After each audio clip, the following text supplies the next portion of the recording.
tudo que se chama Deus ou objeto de culto, de maneira que se senta no templo de Deus. O sentar no templo de Deus é o hackear do ser humano, onde o próprio Satã vai modificar o DNA, o livro do DNA, as 4 bases do núcleo, adenina, citosina, tinina e guanina. É isso aí, Samuel? Perfeito. Perfeito. As bases, né, do nosso código interdimensional, que se manifesta aqui de uma maneira bioquímica. Mas nada mais, nada menos, são coisas submissas a uma lei que o Criador ele fez no nosso mundo físico. Mas tudo isso a gente está tratando de algo espiritual. Não pensem que esse mundo material ele é tão diferente do mundo espiritual. Isso aqui é uma matriz, ou uma matrix. Ou seja, estamos num sistema e nós nascemos nesse mundo aqui.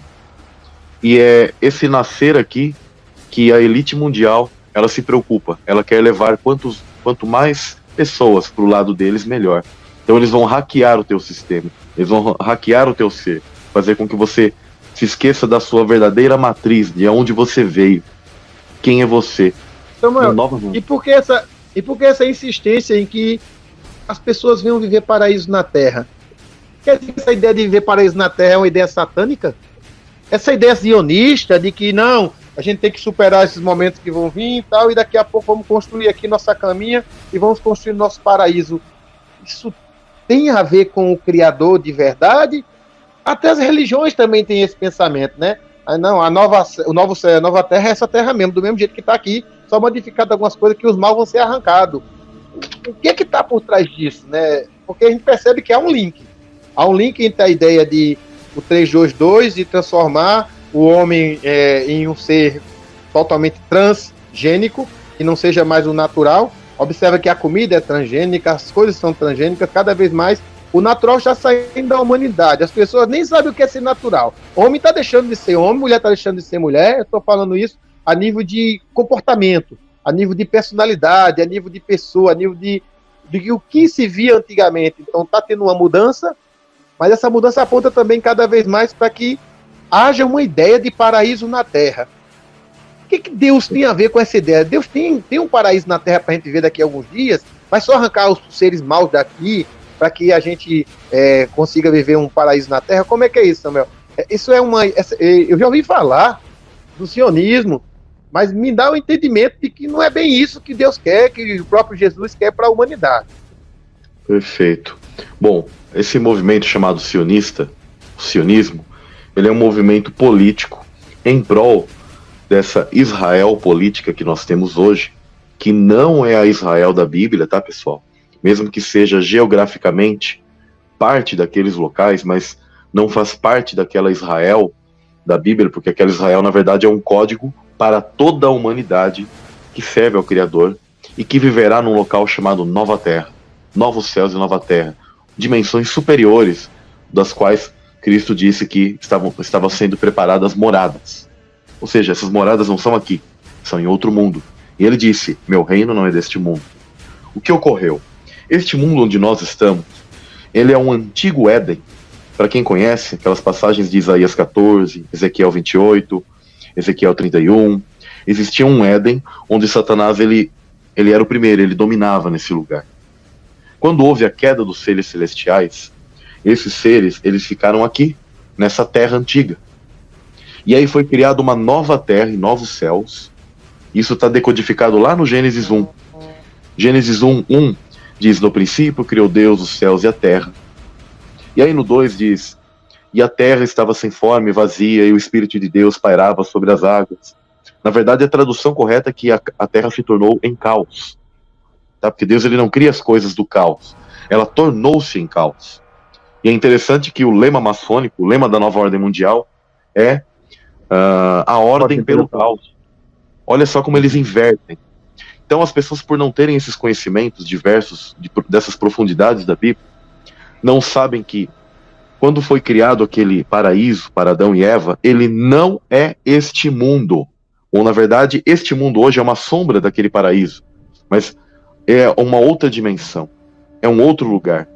É uma nova terra. São novos céus. Já desde aquele tempo, porque o mundo onde Adão e Eva estavam já era um lugar atemporal. onde a presença de Deus, os anjos estavam ali. Só que eles foram expulsos desse lugar e vieram para cá, aonde é aquela primeira terra que eu estou dizendo, aquele primeiro antigo Éden onde Satanás estava.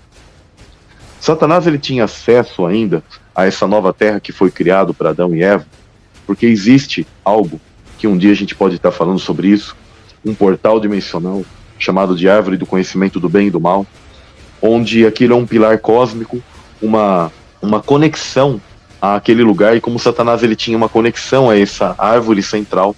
Depois leiam Ezequiel 31, a gente pode em outros dias a gente está decorrendo sobre esses tipos de assunto, de uma maneira mais profunda. Eu vou cobrar, Samuel, eu vou cobrar que eu quero aprender sobre isso aí, cara. Mas a gente vai fazer, vai ser muito bom. E aí o que acontece? Ele tinha um acesso ainda àquilo. Então ele já olhou e falou assim, bom, eu tenho esse acesso a esse Éden, e Deus permitiu esse acesso porque quando Adão e Eva foram colocados, e toda a humanidade que faria a participação daquilo, naquele paraíso novo, tá pessoal, novo, eles teriam que passar por um teste. Então Deus permitiu, ele permite o teste. Só que como eu estou dizendo, eles foram expulsos, nós sabemos, e um dia vamos conversar detalhadamente o que ocorreu naquele lugar, mas ao serem expulsos, eles vieram para esse mundo. Então por que eu estou dizendo tudo isso? Porque esse mundo onde nós estamos, ele foi dado a Satanás, e Deus é tão perfeito que ele respeita isso ainda até os dias de hoje. Tanto que quando o Messias veio à Terra, ele mesmo, Satanás, ofereceu a Cristo os reinos desse mundo. Mas Cristo não quis. Por quê? Porque o reino dele não é deste mundo. Ô glória. O reino dele é além desse lugar. Então, o sionismo, essa Israel política, e todo esse tipo de sistema da elite mundial, da elite global, né, mesmo sabendo que a Terra não é como eles nos dizem, mas eles só podem te oferecer o quê? Um mundo físico, uma Jerusalém terrena, uma Jerusalém física daqui de pedra, templos de pedra, e eles só podem oferecer para as pessoas a vida eterna através de tudo isso que a gente está falando, desse hackear do teu sistema. Eles não vão criar um DNA novo, eles não vão criar nada novo, eles vão alterar, corromper, assentar-se no templo de Deus que somos nós. Então, é isso que eles vão te oferecer, o transhumanismo, esse tipo de passagem. Então eles vieram com um viés de teologia, de escatologia, uma visão, apregoando que a Sião, porque a verdadeira Sião é o que? O Monte Sião de Deus está na glória, não aqui. Aqui havia um monte Israel que eles chamavam de Sião, por quê? Como uma sombra daquele mundo verdadeiro que está lá em cima, onde existe essa nova terra. Então por isso que a gente chama de sionismo. Sião não é equivocado. Ele chamava Israel de filha de Sião. Por quê? Porque somos de lá de cima e não daqui de baixo. Mas o que ocorre? Nisso eles apregoam que a Sião é aqui, que a terra é aqui, que a Jerusalém é aqui, que é o corpo aqui, que você vai sobreviver ao Apocalipse. Esse é o grande segredo, porque o anticristo ele vai vir com esse engano. E muitos dos cristãos estão caindo nisso, e vão cair nisso no fim dos tempos. E nós podemos fazer parte dessas últimas gerações. Nossa, Samuel, então quer dizer que na impossibilidade de Satã e dos seus filhos, dos seus agregados, dos controladores, daqueles que mandam no mundo, na impossibilidade, porque é impossível eles adentrarem aquela morada que Jesus falou que estava preparando para a gente. Então, como eles não conseguem ir para lá, eles criaram a proposta das pessoas não irem para lá, mas para ficarem nesse engano aqui e transformarem-se e receberem a ideia de que não, você fica na sua boatezinha, você fica na sua festazinha, você fica na sua igrejinha, você fica na sua religiãozinha, você fica nas suas comunidadezinhas e não vem para cá. Você não pode ir para Deus, não vai para lá. Você fica aqui, nesse meu domínio. Você transforma seu corpo aí, esse seu braço aí que foi cortado seu braço, vamos colocar um braço agora dentro do robô, porque vai ficar um braço muito mais poderoso, corre mais, tem mais força. Vai colocar uma perna que corre mais, tem mais força. Vamos colocar logo, arrancar outra perna, arrancar outro braço, colocar tudo no robô, você vai virar agora um ciborgue. Então a ideia é fazer com que a vida aqui na Terra seja uma vida muito mais superior do que aquela que o Criador trouxe pra gente, onde deveríamos ter entendido que a ideia é passar por esse teste para ir para o lugar real. Exato. E é interessante, você colocou aí na tela, né? Sobre o verso de Gênesis 3:2, né? Então diz o seguinte: então disse o Senhor Deus, eis que o homem é como um de nós, sabendo o bem e o mal. Ora, para que não estenda sua mão e tome também da árvore da vida e come e vive eternamente. Inclusive o pessoal pensa que apenas havia uma árvore de vida, né? Mas é em plural, tá? No Apocalipse também mostra que existem árvores de vida. Essa era a alimentação do ser humano. Então eles contraíam eternidade, né? Isso alimentava o seu sistema corpóreo antigo, que era muito superior a esse que nós temos. Então ele poderia permanecer eternamente naquele paraíso. Mas o que ocorria? Como eles já tinham mudado a sua consciência e alterado o seu sentido e alterado o seu DNA através da árvore do conhecimento do bem e do mal, então agora eles tinham uma noção corrompida, tanto que a primeira coisa que eles alterou no sentido deles, que eles eram puros nisso daí, mas entrou a malícia, então eles conseguiam compreender a nudez, né? Mudou todo o sistema. Então eles não poderiam ficar assim eternamente.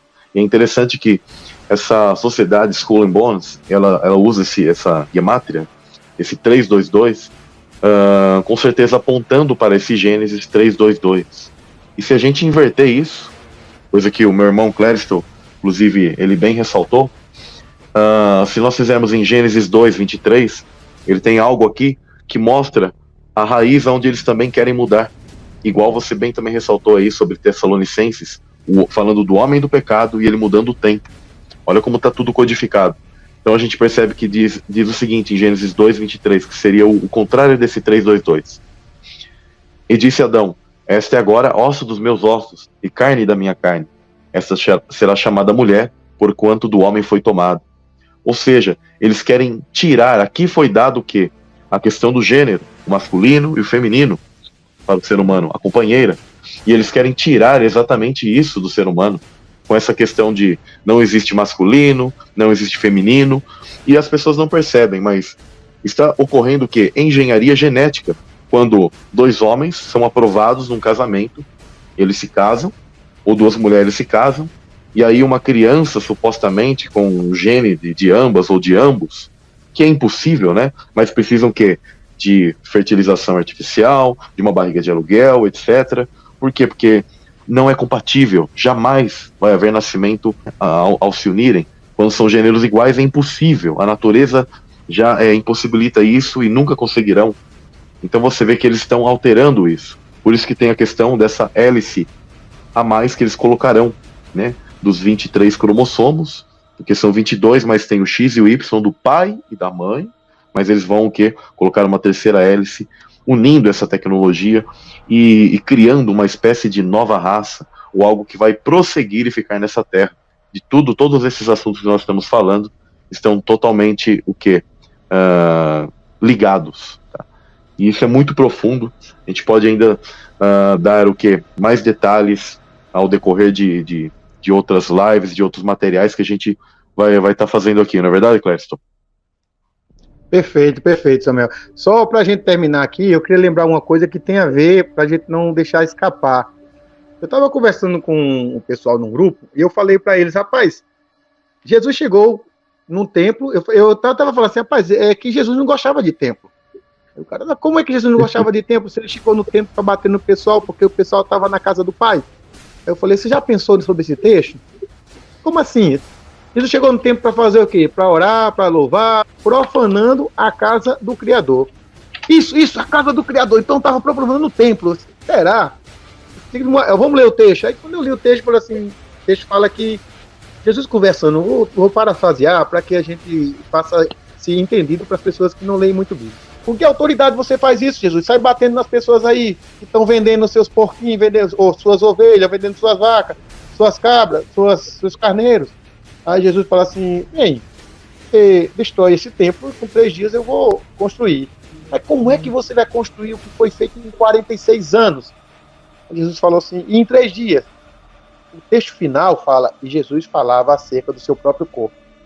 Exato. Aí a pergunta que eu fiz para pessoas, né, o que é que tem a ver?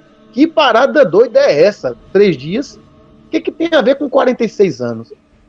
Mas no final do texto diz que Jesus falava do seu próprio corpo. Então, a referência de templo e a referência de 46 cabe muito bem para a divisão de 46, que são 2 vezes 23, 2 vezes a quantidade de cromossomos, que estava falando do próprio corpo. Então, o templo de Deus, quando Deus se refere a templo, o link, a vontade, o desejo que Deus